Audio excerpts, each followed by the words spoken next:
et Track Brewing Co pour les alcools. Alors bon, là on les a pas fait venir évidemment d'Angleterre. On leur enverra leur prix et puis on espère justement que ce prix va se développer ensemble avec Metal Packaging Europe, avec le Brésil, pourquoi pas donc continuer à l'international.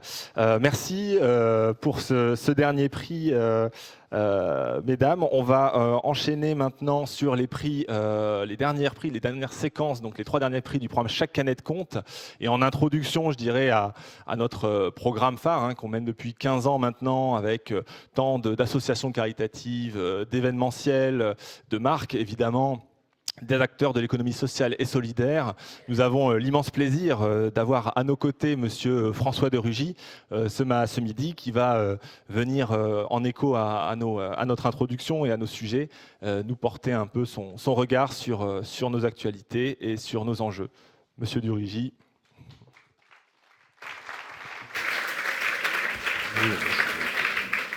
Bonjour et merci de votre invitation. Je suis très heureux d'être parmi vous. J'ai déjà participé l'an dernier à un autre événement qui tournait aussi autour de la filière aluminium. Et je voulais commencer en racontant juste une petite anecdote. Lorsque j'étais ministre de l'écologie en février 2019, je visite une usine en Alsace qui fait partie du groupe Constellium, donc très grand groupe international dans le secteur de l'aluminium et qui a 1500 salariés sur ce site depuis très longtemps. Et le dirigeant de l'usine me prend à part à un moment donné, bon, c'était une visite officielle avec des journalistes, etc. Il me dit « mais moi je voudrais vous parler de quelque chose en dehors des journalistes ». Je me suis dit, ah bon, qu'est-ce qui se passe? Est-ce qu'il veut me parler des 35 heures, du problème de la fiscalité, de tous les problèmes dont parlent souvent les dirigeants d'entreprise, et on peut les comprendre? Et en fait, pas du tout. On s'isole dans une petite salle et il projette sur l'écran des chiffres sur la question du recyclage des canettes en aluminium. Et je lui dis, ah bon, mais pourquoi vous ne vouliez pas qu'on en parle publiquement? On aurait pu le faire. Et il me dit, voilà, nous avons une revendication simple, monsieur le ministre, justement, ce n'est pas des questions liées au code du travail, ce n'est pas des questions liées à la fiscalité, c'est recycler davantage les canettes en aluminium. Alors lui, à l'époque, il avait un chiffre qui disait qu'il y avait à peine plus d'un tiers des canettes consommées en France qui étaient recyclées ensuite. Alors, depuis, j'ai vu que dans les chiffres, on dit plutôt 50-50. Bon, je crois que ce n'est pas tellement qu'on ait progressé, malheureusement. C'est qu'on ne compte pas tout à fait de la même façon. Mais retenons le chiffre de 50-50, qui est à la fois le verre à moitié plein et le verre à moitié vide. En tout cas, lui, ce qu'il disait, c'est « nous, industriels de l'aluminium, nous avons besoin de cette ressource. Et nous sommes obligés, faute de pouvoir exploiter davantage la ressource qui existe en France, nous sommes obligés d'importer, alors à l'époque je l'avais vu, ça arrivait dans l'usine, compacter des ressources qui venaient de Finlande, qui venaient de Russie. Bon, j'imagine que ça a dû s'arrêter, donc il y a des sujets évidemment d'approvisionnement pour cette industrie, et il le redisait à juste titre, et ça c'est incontestable, c'est pas simplement un point de vue d'industriel, c'est un produit, l'aluminium, qui est recyclable à l'infini. Donc quel dommage de se priver de cette ressource. Et encore une fois, voyons les déchets non pas comme quelque chose qu'il faudrait éliminer, dont il faudrait se débarrasser sans voir ce que ça devient, mais comme une ressource. Alors en plus, vous avez montré depuis 1 heure à quel point ça peut être des objets par ailleurs sympathiques, designés, qui attirent l'œil du consommateur. J'avoue que je n'imaginais pas qu'il y avait une telle créativité et une telle profusion autour d'un objet dont on peut dire aussi banal dans la vie quotidienne de chacune et chacun d'entre nous. Donc ça, c'est très positif, mais il y a l'après dans le cycle de vie de cet emballage, et ça rentre évidemment dans un cycle industriel qui est extrêmement important, et ça n'est pas connu de nos concitoyens. Déjà, est-ce que nos concitoyens savent qu'il y a des usines d'aluminium de cette importance dans différentes régions de France? Est-ce qu'ils savent que ça représente une activité économique? Est-ce qu'ils savent qu'ils pourraient y contribuer par leurs gestes quotidiens, par leur implication personnelle? Sans doute pas, ou très peu. Et je voulais aussi faire référence à, non pas, là c'est pas une anecdote, c'est un détour par un autre emballage, et un autre endroit, Bruxelles en l'occurrence, et les débats européens, vous en avez sans doute entendu parler, qui n'en a pas entendu parler, de la boîte à camembert. Et donc il a fallu quasiment lancer un mouvement de défense de la boîte à camembert. Et elle a été sauvée, a priori, grâce à l'intervention de nos valeureux parlementaires européens qui ont réussi à faire comprendre à leurs collègues des autres pays que c'était extrêmement important de défendre cet emballage, bien qu'il ne soit pas recyclable. Et pourquoi je dis cela? Parce que je crois que ça doit nous amener à prendre un peu de recul d'abord par rapport à des grands principes qui, lorsqu'ils sont édictés, apparaissent comme justes, comme bons, d'un point de vue presque moral, en disant, voilà, il faut que tout soit recyclable. C'était ça, hein, l'objet de ce débat européen, que tous les emballages soient recyclables. J'ai connu aussi des gens qui disaient, il faut que tous les emballages, tous les objets même, soient réutilisables. Ils voulaient faire la chasse à l'objet à usage unique. Là, la canette d'aluminium n'aurait plus beaucoup d'avenir. Et on voit bien hein, derrière ce que ça peut impliquer. Et moi, j'ai toujours pensé qu'il valait mieux avoir une approche pragmatique, qu'il valait non seulement mieux, mais qu'il fallait absolument se protéger contre une approche dogmatique de ces enjeux qui sont à la fois écologiques et économiques, qui sont très importants. Il ne s'agit pas du tout de les balayer d'un revers de la main, bien au contraire. Je reviens à ce que disait cet industriel de l'aluminium il y a quelques années. Mais il faut raison garder, en quelque sorte. Oui, on aura toujours besoin d'objets à usage unique. Ça existe et c'est même dans bien des domaines un progrès. Il y a toujours des choses qui ne sont pas recyclables. Il y a des choses qui peuvent être valorisées sans passer par la case recyclage. Alors le cas de la boîte à camembert est un cas de ce point de vue-là assez simple à comprendre, puisque là, pour le coup, ça s'incinère très facilement et bénéfiquement. Ou ça pourrait même peut-être d'ailleurs se composter, alors que ce n'est pas le cas de l'aluminium. Et donc, la canette en aluminium, elle a des atouts indéniables.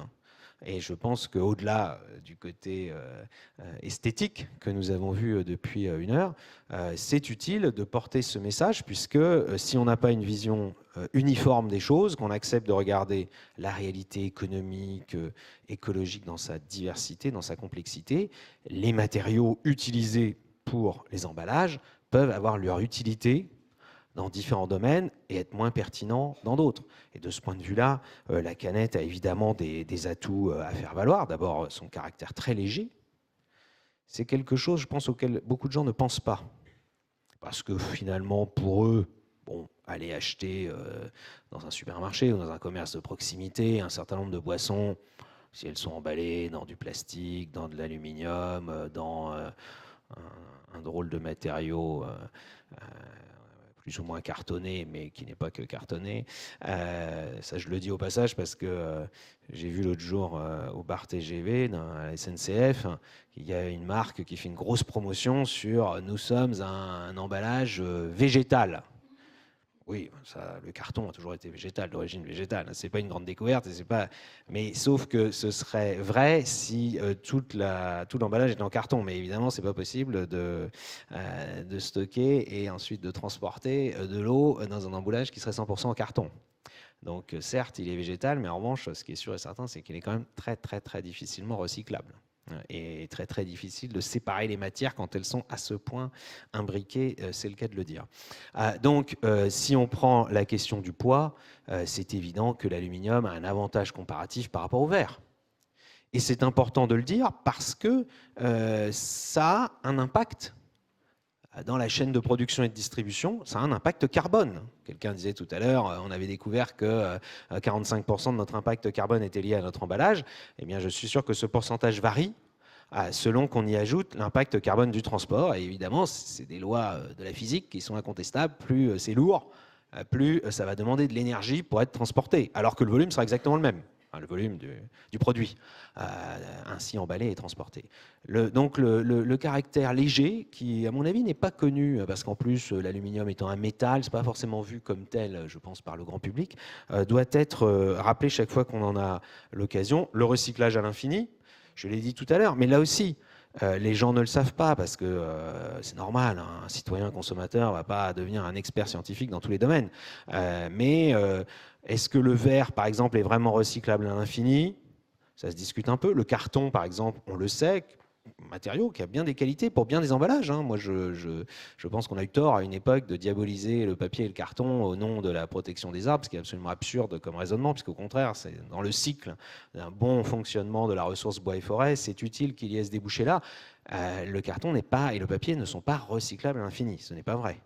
C'est recyclable un certain temps, mais au bout d'un moment, la matière n'a plus d'assez bonne qualité. Il y a la question aussi de la décarbonation de l'industrie de l'aluminium. Tout à l'heure, on disait 45% de l'impact lié à ça.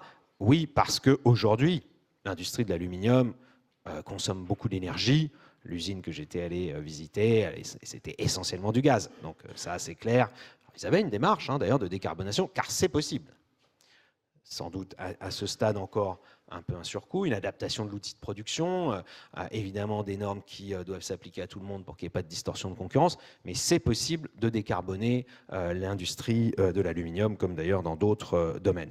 Et puis aussi l'argument qui ne doit pas être perdu de vue, peut-être qu'avec d'ailleurs le Covid on y est un petit peu revenu, le sujet de la sécurité sanitaire, et donc c'est vrai aussi que l'aluminium, la canette en aluminium est un emballage sûr de ce point de vue-là.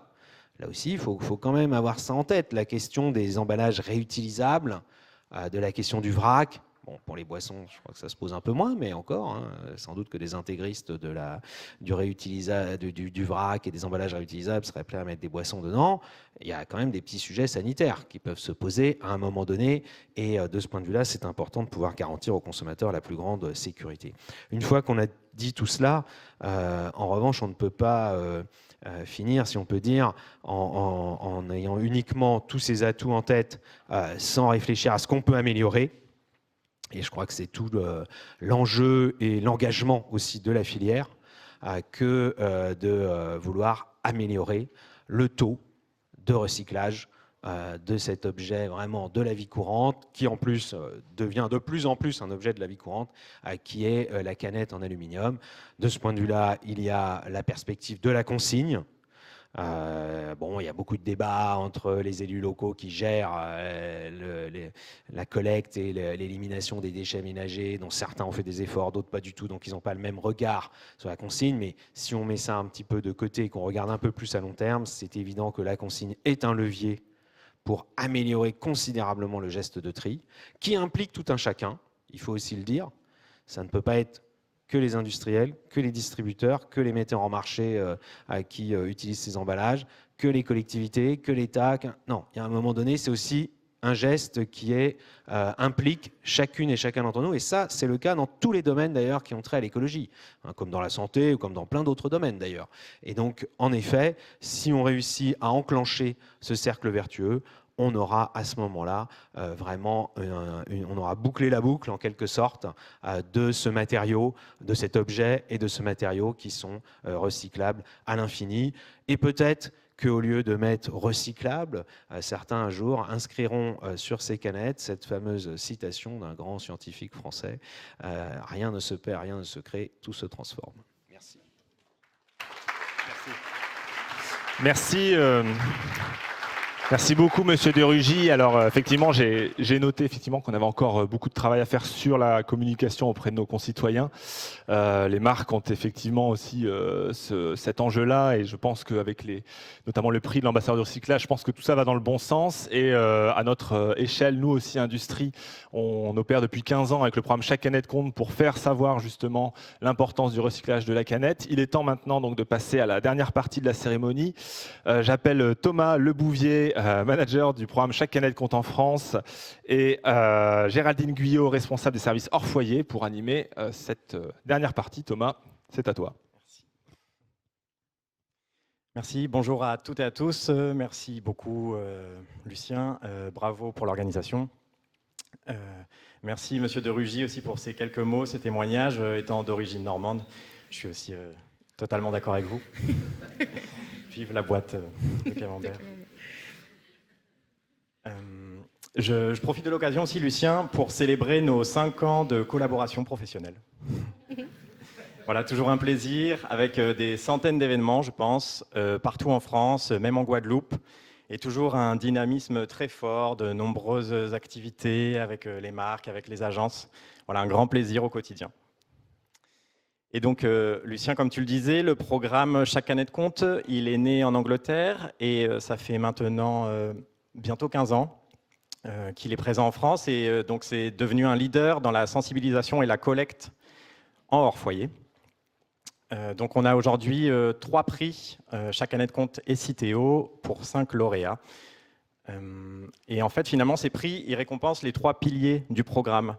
Donc en premier lieu, les partenaires de collecte qui mettent en place les dispositifs comme ces petites boxes en carton chez les partenaires sur les sites pour donc sensibiliser, faire passer le message et collecter des matériaux. Ensuite, donc, on a ces sites qui reçoivent, qui accueillent les dispositifs.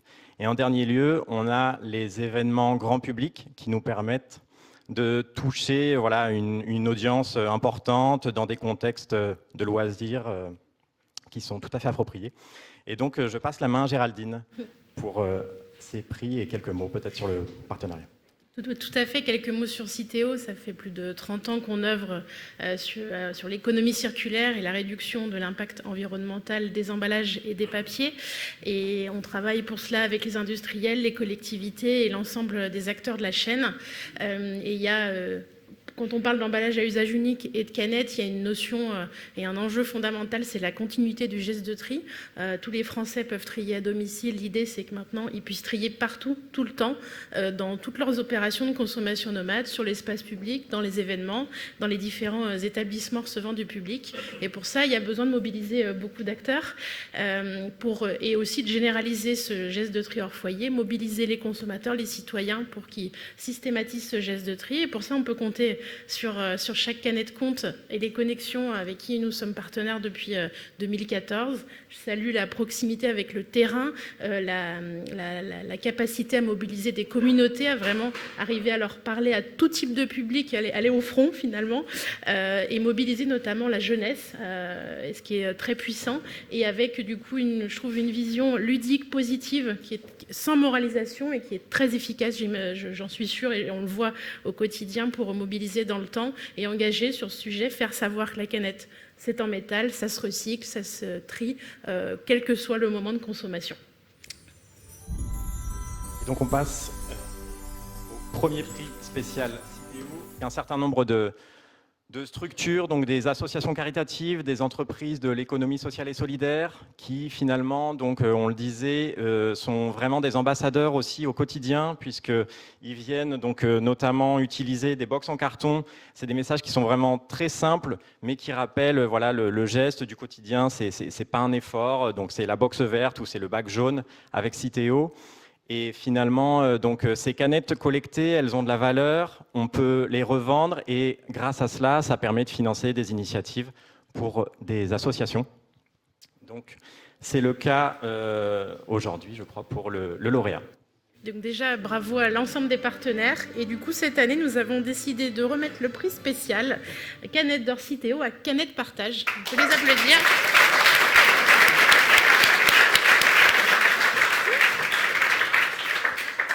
Et donc j'invite Laurent Gauthier, président de Canette Partage, à nous rejoindre. Bravo Laurent. Laurent qui nous vient du Gard. Allez, oui.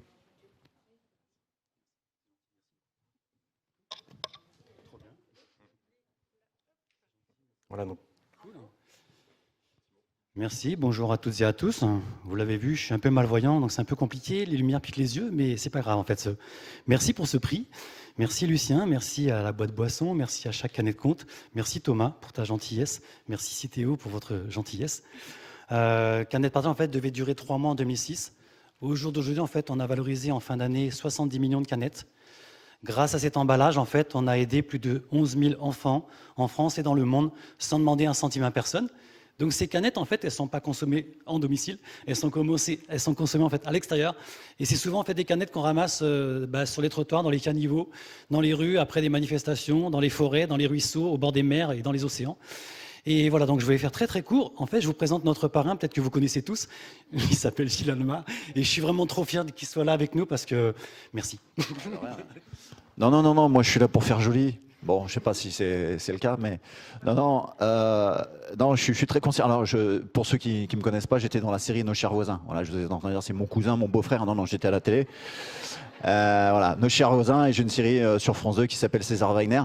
Et je sais même pas, je crois pas, je te l'ai pas dit, parce que j'ai signé avec France Télé. Je vais présenter une émission qui s'appellera Épopée sauvage. C'est intéressant. On va faire avec mon binôme avec qui je suis sur scène, j'ai aussi un spectacle d'humour. On va faire 60 km en consommant le moins de CO2 possible.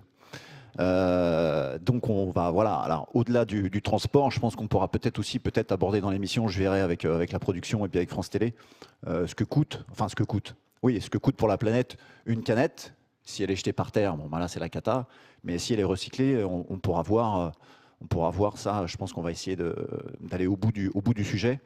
Et voilà, donc je suis très très fier d'être le parrain. C'est une association extraordinaire. Vous pouvez encore les applaudir parce qu'ils font un travail de fou. Et en plus, les sous, c'est pour des associations, pour des mômes et tout. Donc voilà, on ramasse, on gagne de l'argent pour des gens qui en ont besoin. Et ça, c'est chapeau. Bravo.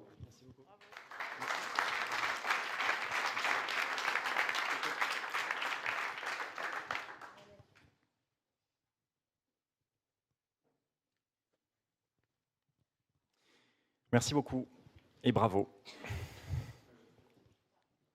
Et donc, on passe à la canette d'or des initiatives et des sites durables. J'invite David Van Everswin à me rejoindre sur scène. David, qui est le directeur du programme Every Can Counts, et donc il coordonne une vingtaine d'initiatives nationales pour le recyclage de la canette. Voilà, on est tous les deux aux couleurs. Merci Thomas. Bonjour à toutes, à tous. Il y a déjà beaucoup de choses qui ont été dites sur la canette. Je pense qu'on a presque tout dit. Je pense que le verre est quand même recyclable à l'infini, comme les l'acier. Je ne me fais pas l'ambassadeur de ces matériaux, mais je voulais quand même corriger. Voilà. Qu'est-ce que je voulais dire ?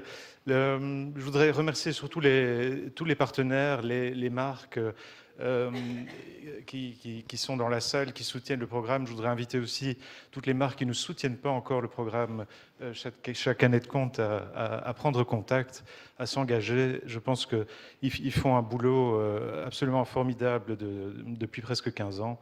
On a développé aussi ce programme-là, on a commencé, disons, en 2008 en Angleterre avec un projet pilote. On en est à 19 pays aujourd'hui en Europe qui sont couverts. On a ajouté le Brésil en 2019 qui a atteint un taux de recyclage cette année de 100%, sans consigne.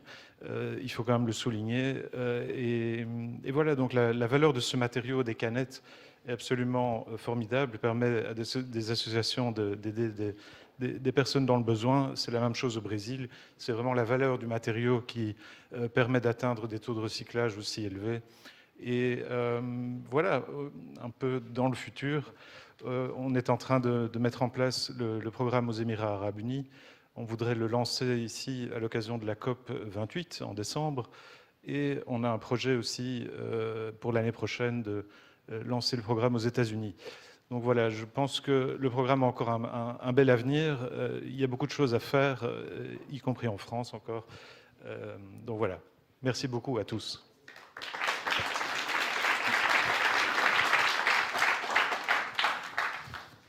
Et je voudrais annoncer les lauréats dans la catégorie Canette d'or, initiative site durable, chaque année de compte. Et les nominés. Donc, les agences Eau Connexion et le groupe M, bravo à vous. Je vous invite à venir sur scène pour recevoir vos canettes d'or qui sont argentées, mais elles sont cool. Donc on a un ex-aequo dans cette catégorie. Et donc, ce sont aujourd'hui 2 agences partenaires qui sont récompensées. Ces 2 agences avec lesquelles on travaille beaucoup, on a beaucoup travaillé cette année sur des projets avec les marques Coca-Cola. Donc, Eau Connexion, avec qui on travaille depuis au moins 2015. Cette année, c'est 29 jours sur le terrain, effectivement, à se porter les ambassadeurs, à mettre des box, à collecter, à relayer nos messages de façon parfois très, très neutre, très indirecte, mais voilà, on pense que ces messages, ils infusent au fur et à mesure, et donc on est content de faire ça avec eux. Le groupe aime aussi une très belle opération cette année dans le cadre du relais de la femme olympique, et donc avec des dégustations et des expériences clients autour des produits. Donc on avait la chance de les accompagner sur 22 jours terrain. Je crois qu'on a touché plus de 300 000 personnes. Un taux de captation aussi des canettes consommées sur place d'environ 70%. Donc c'est vraiment très efficace. Merci vraiment à tous les deux, à les deux agences.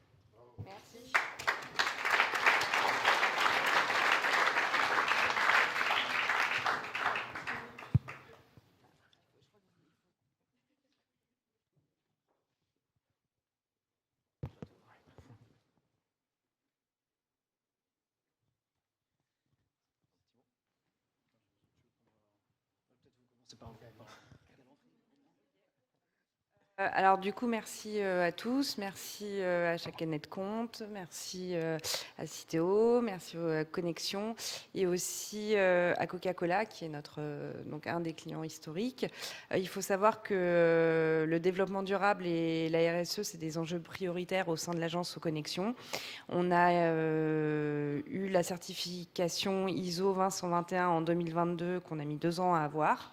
On en est très fiers et aujourd'hui on a un comité RSE d'une quinzaine de personnes qui regroupe tous les corps de métier au sein de l'agence. Voilà, merci encore. Je pense qu'il y a déjà beaucoup de choses qui sont dites. Merci beaucoup à Chanet Compte parce que je sais qu'il nous accompagne beaucoup sur nos projets RSE.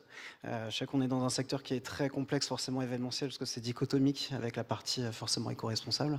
Donc vous nous accompagnez aussi à être beaucoup plus éco-responsable dans nos pratiques. Et puis ce qui est aussi bien, c'est qu'il y a aussi cette volonté à travers ces actions-là d'éduquer et pas faire que du sampling comme on le fait habituellement. Donc voilà, merci pour cet accompagnement.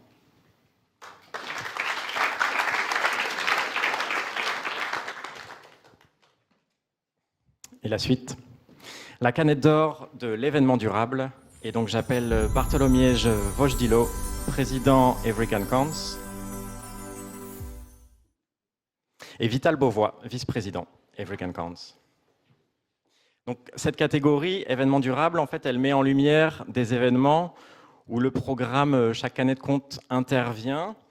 Depuis 2010, c'est plus de 1000 événements sur lesquels voilà, nous sommes intervenus avec nos box, avec nos t-shirts, avec nos différents matériels pour sensibiliser les publics, pour collecter.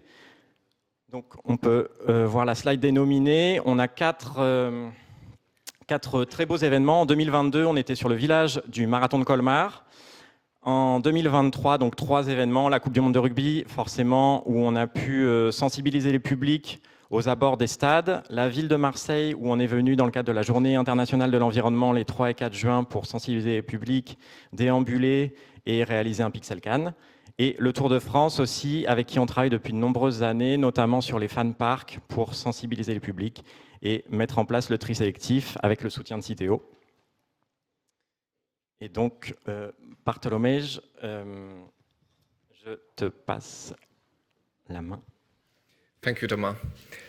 Good afternoon to everyone. Till the last moment, I was hoping that I'm not going to be the only one who is speaking English tonight. So, believe me or not, the last time I spoke French was in high school, and I simply don't want to harm your beautiful language. So, let me speak in English.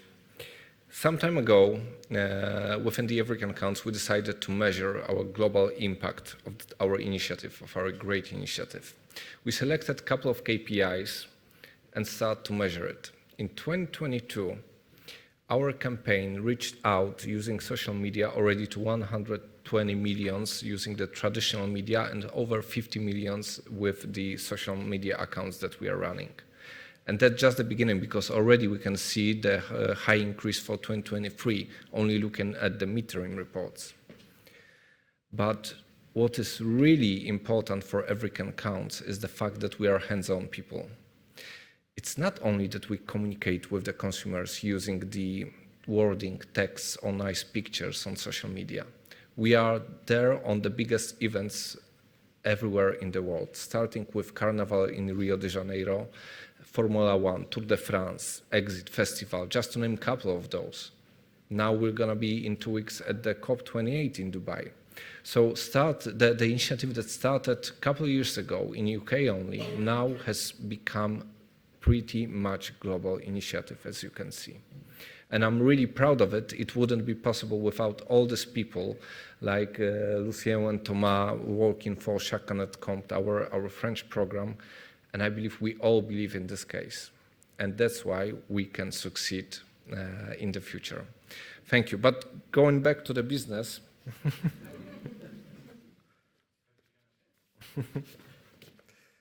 Okay, let me try in French.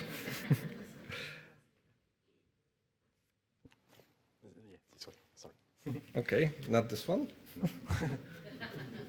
J'ai inversé les présentateurs. All right.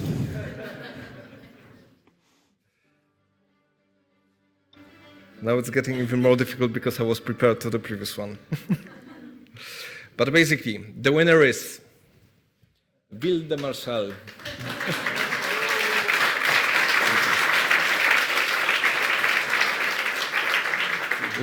La ville de Marseille, où nous avons eu le plaisir d'intervenir cette année, donc dans le cadre de la Journée internationale de l'environnement, les 3 et 4 juin, notamment sur la plage des Corbières. Et ensuite, un petit peu plus tard, comme on peut le voir sur la prochaine slide, dans le cadre de la Coupe du Monde de rugby, où on allait vraiment à la rencontre des supporters et on profitait de ces temps de présence des supporters aux abords des stades pour leur parler de recyclage. Et peut-être, il y a un certain nombre de personnes en fait, qui simplement nous voyaient, on ne pouvait pas échanger avec tout le monde, mais le fait d'avoir nos t-shirts, d'avoir nos sacs à dos, les gens nous voient, ça les interpelle, et souvent on les surprend entre eux à parler de nous, à dire « Oh, regarde le sac à dos, oh, regarde les t-shirts, c'est cool ce qu'ils font, c'est bien, c'est important, voilà, nous aussi on fait le tri ». Donc en fait, ça nous permet de toucher de façon indirecte, de façon assez douce, des centaines de milliers de personnes. Et voilà, on est très, très heureux. Donc bravo à la ville de Marseille, merci pour leur soutien sur le Vieux-Port début juin, voilà, pour sensibiliser. C'est un grand plaisir. Je crois que donc, la ville de Marseille n'est pas présente aujourd'hui dans la salle, mais ils nous ont adressé une petite vidéo qu'on va découvrir ensemble. Bonjour à toutes et tous. Depuis Marseille, je tiens à vous dire ma fierté de recevoir pour notre ville ce prix Canette d'or événement durable. Et quelque part, ce sont aussi les Marseillais qui trient partout, qui méritent ce prix. En tant qu'adjointe au maire de Marseille à l'environnement et à la propreté de l'espace public, s'engager dans des combats et des événements durables, c'est un combat que je porte depuis le début de mon mandat. À Marseille, disons-le, nous partons de loin, mais nous aimons relever des défis. En 2020, seuls 11,4 kg par habitant et par an de déchets ont été valorisés sur la ville de Marseille, contre 25 kg pour la région sud. Nos déchets se retrouvent partout dans nos espaces naturels, nos cours d'eau, dans nos plages, sur nos plages, dans la mer Méditerranée. Ça déborde partout et la planète étouffe. Et les déchets sont clairement identifiés comme l'un des facteurs de la perte en biodiversité. Nos déchets sont et doivent devenir des ressources et le meilleur déchet est celui qui n'existe pas. C'est mon rôle de pousser nos institutions, nos administrés à améliorer le geste de tri et surtout hors foyer. J'ai engagé depuis 3 ans plusieurs actions. Le déploiement d'équipements de tri des déchets dans nos parcs et jardins, sur nos plages depuis le printemps 2023 avec la participation de Citeo et de l'ADEME que je remercie. C'est ainsi 25 tonnes d'emballage et 9 tonnes de verre qui ont pu être valorisées. La collecte sélective des papiers et des cartons dans nos 470 écoles et bientôt la collecte des biodéchets. Nous devons pouvoir trier partout et tout le temps. Nous soutenons de nombreuses actions de sensibilisation, des actions de ramassage et de tri des déchets, à terre comme en mer, grâce au tissu associatif marseillais nombreux et très dynamiques, de multiples événements de sensibilisation comme l'accueil de Ludovic Les Boueurs, le record du monde de collecte des mégots avec Swim for Change, et bien évidemment en juin dernier, le International Recycling Tour. Merci encore pour ce prix Canette d'or événement durable et merci aux Marseillais qui s'engagent et qui s'engageront avec nous.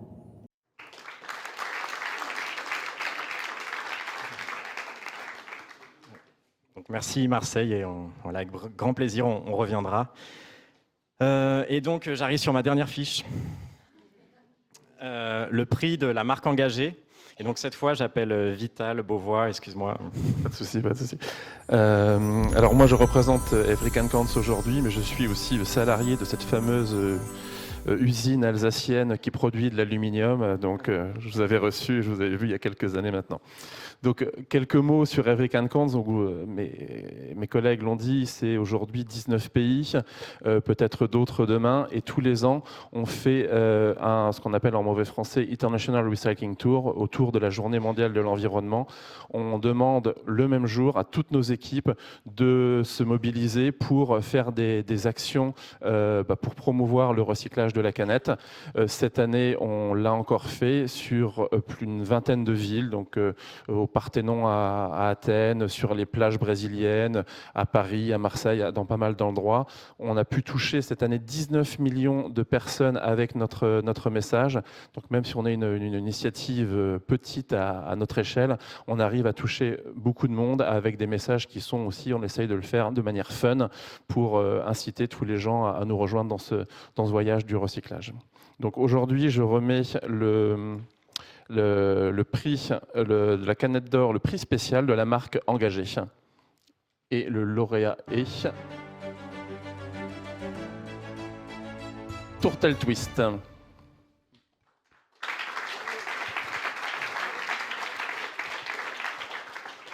Et donc on invite Inès Toulouzet, chef de produit Tourtel. Pour ce prix, en effet, nous, sur le Tour de France, on échantillonne énormément de canettes. Donc, c'était hyper important pour nous de mettre en place des actions. Donc, c'était la première année. C'était un test, notamment sur les lignes d'arrivée et sur les fameux fan parks avec un pixel can. Donc, on est très content de ces premiers résultats et on a hâte du prochain Tour de France pour continuer. Et j'aimerais remercier particulièrement Lucien, qui nous a bien accompagnés. Chaque canette compte.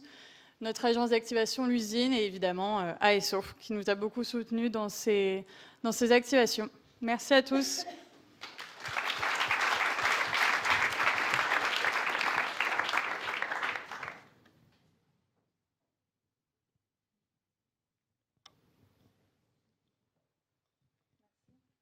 Merci, effectivement, on est très heureux de cette collaboration. C'est la première fois qu'on travaille donc avec un brasseur. On avait lancé l'appel en 2021 aux dernières canettes d'or et finalement, donc en 2022, on a réussi à mettre en place 2 projets, notamment au parc Astérix. Et cette année, effectivement, comme on peut le voir à l'image, sur les fan parks du Tour de France avec le Pixel Can, donc ce fameux mur de canettes qui peut représenter des marques ou des différents visuels très, très graphiques. Les enfants adorent, c'est très ludique pour parler d'une façon simple et pas du tout culpabilisante en fait du recyclage. Voilà, la canette, ça se recycle, donc c'est l'occasion d'en toucher 2 mots. Donc bravo, encore merci. Et donc on arrive à la fin de cette cérémonie. Simplement, oui, pour conclure, effectivement, il a échappé à personne que 2024, donc c'est une grosse année pour l'événementiel, les Jeux Olympiques, donc on espère en profiter justement pour continuer à sensibiliser, à faire passer nos messages et donc imaginer peut-être un recycling tour en lien avec les supporters pour passer nos messages de recyclage de la canette. Et voilà, Lucien, je te rends la parole. Merci Thomas, merci beaucoup pour pas longtemps avec Robert-Yann pour conclure la cérémonie. Je pense qu'on est dans les temps. Il doit être autour d'1h30. Donc Robert-Yann, je pense que tu peux libérer tout le monde pour le cocktail. Okay, en commence, je veux remercier tous pour venir ici pour cette cérémonie. Je trouve que c'est une heureuse truc à faire. Je veux féliciter ceux qui ont gagné le prix et les autres. Vous avez obtenu le 2e place, bien sûr. Pour conclure, c'est le fini. Je veux faire aussi un rendez-vous avec tout pour être ici dans 2 années, au même endroit, je crois, et au novembre.